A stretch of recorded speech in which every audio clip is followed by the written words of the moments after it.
মুগ্ধ আমার সাথে কথা বললে আমার আব্বা করে ডাকি তো আমি আব্বা ডাকতে শুনতাম আমার সন্তান।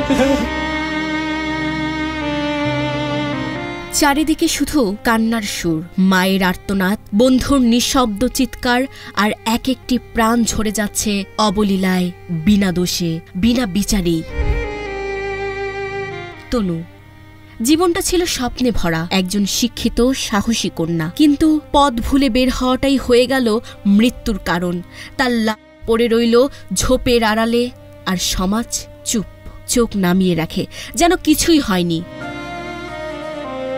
আবরার দেশকে ভালোবেসেছিল, ভেবেছিল সত্য বললে কেউ আর শত্রু হবে না, কিন্তু তার বন্ধু, সহপাঠী, ভাইয়ের মতো মানুষরাই তাকে গলা ধাক্কা দিয়ে মেরে ফেলল একটা ঘরের ভেতর, নির্জনে, নিষ্ঠুরতায়।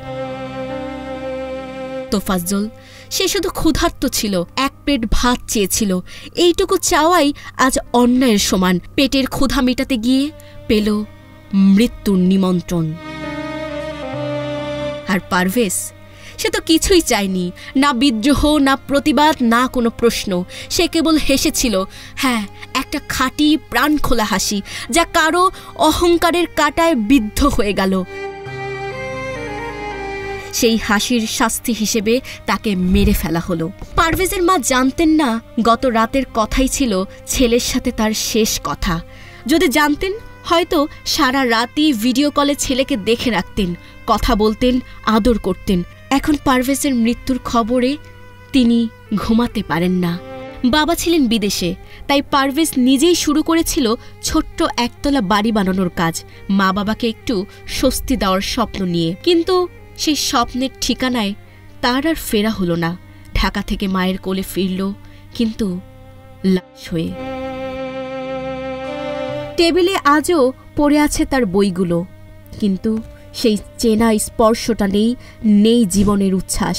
তার স্বপ্ন ছিল ইঞ্জিনিয়ার হওয়ার, কিন্তু রাস্তায় এক মেয়ের দিকে তাকিয়ে হেসে ফেলায় শেষ হয়ে গেল সব। কেড়ে নেওয়া হলো তার জীবন, তার ভবিষ্যৎ।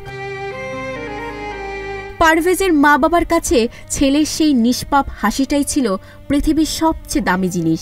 মৃত্যু সংবাদে কুয়েত থেকে ছুটে এলেন বাবা, উন্মাদ, বিধ্বস্ত। বললেন, আমার ছেলেকে না মেরে ওরা একটা সুযোগ দিতে পারত, একটা প্রাণ ভিক্ষা।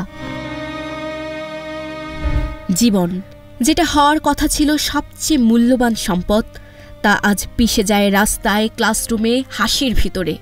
হয়তো একদিন পারভেজ বিচার হবে, কিন্তু এই বাবা মার কাছে তাদের ছেলেটা আর কখনো ফিরে আসবে না। তাদের চোখের জল, তাদের শোক থেকে যাবে বুকের গভীরে চিরকাল। আর কতবার আমরা মরব, আর কত পারভেজ হারিয়ে যাবে, আর কত হাসি, ভালোবাসা, বেঁচে থাকার অধিকার কেড়ে নেবে এই অন্ধ বিকৃত সমাজ। আমরা কি কখনো জানব না আমাদের হাসিটাও একদিন হয়ে উঠবে অপরাধ? Sabikun Nahar, Sadia, news flash 7-1।